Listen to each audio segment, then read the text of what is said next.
In today's video, I'm going to teach you how to set scale in Bluebeam. Getting the scale right is essential if you want your measurements, quantities, and markups to be accurate, so we'll walk through the process clearly and give you a few helpful tips along the way.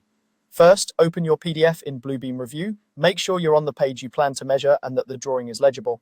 If it's a scan, zoom in to check that lines and dimensions are sharp enough to pick reliable points. Clear line work will give you a cleaner calibration. Next, go to the Measurements menu and choose Calibrate. This tells Bluebeam that you're about to define the relationship between the drawing on screen and real-world dimensions. You'll see prompts guiding you to pick reference points and set the unit type, so don't worry, Bluebeam walks you through it. Now click 2 points on the drawing that represent a known distance.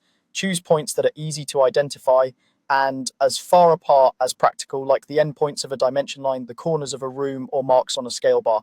Avoid points on angled or curved lines unless that's your only option.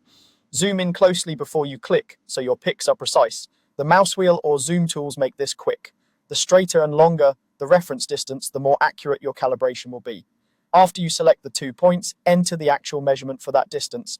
Type the value exactly as it's labeled on the drawing. For example, if the dimension reads 12 feet or 3.65 meters, enter that number accordingly.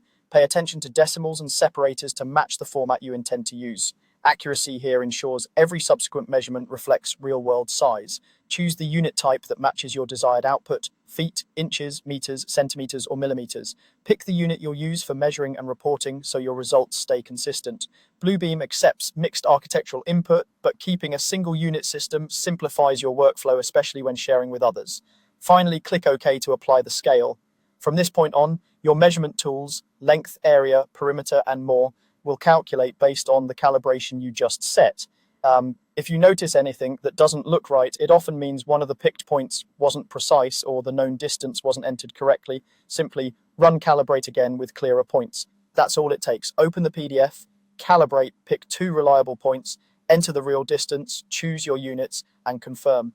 With the scale set, you can measure confidently and keep your project moving smoothly.